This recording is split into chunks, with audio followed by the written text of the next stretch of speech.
പൂക്കികളെ തൂക്കി V D Satheesan 44 ദിവസത്തിനിടെ പിടിയിട്ടത് 1 കോടി രൂപ. മെയ് മാസം മാത്രം 1528 വാഹനങ്ങൾക്ക് പിടിവീണു. 44 ദിവസം. അതിന് മുഖ്യമന്ത്രി വി ഡി സതീശൻ മെയ് 18-നല്ലേ സത്യപ്രതിജ്ഞ എടുത്തത്. ഇന്നാണെങ്കിൽ ജൂൺ 14 ആയിട്ടുള്ളൂ. കണക്ക് കൂട്ടുകയാണെങ്കിൽ 26-27 ദിവസമായിട്ടുള്ളൂ. കണക്കുകളൊന്നും അങ്ങോട്ട് ശരിയാവുന്നില്ലല്ലോ ആൻ്റപ്പ.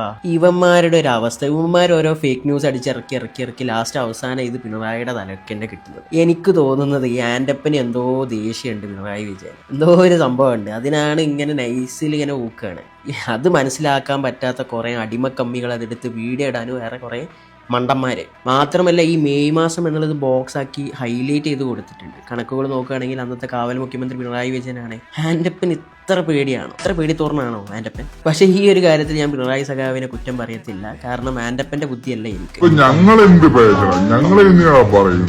ഈ ഫൈൻ അടിക്കുന്നതൊക്കെ MVD ആണ് ചെയ്യുന്നത്. ഇല്ലീഗൽ ആയിട്ടുള്ള കാര്യങ്ങൾ വന്നു കഴിഞ്ഞാൽ MVD ഫൈൻ അടിക്കും. ഇന്ന് UDF ഗവൺമെന്റ് ആണ് ഭരിക്കുന്നെങ്കിൽ പോലും അപകടകരമല്ലാത്ത മോഡിഫിക്കേഷനൊക്കെ അലോ ചെയ്യും പറഞ്ഞിട്ടുണ്ട്. പക്ഷെ അതിന്റെ ഒഫീഷ്യൽ ആയിട്ടുള്ള ഒരു കാര്യവും വന്നിട്ടില്ല. അത് ആവാതെ അതിന്റെ മുന്നേ തന്നെ മോഡിഫിക്കേഷൻ താക്കുമെന്ന് പറഞ്ഞിട്ട് വണ്ടി കൊണ്ട് റോട്ടിലൂടെ ഇറങ്ങുന്നവനാണ് മണ്ടൻ. അവന്മാരാണ് അന്തം കമ്പികൾ. ഇതാ ഞങ്ങളുടെ പ്ലാൻ. ഇത്രേ ഉള്ളൂ ഞങ്ങളുടെ ബുദ്ധി. ചീറ്റി പണ്ടാറൊടുക്കി പോയി.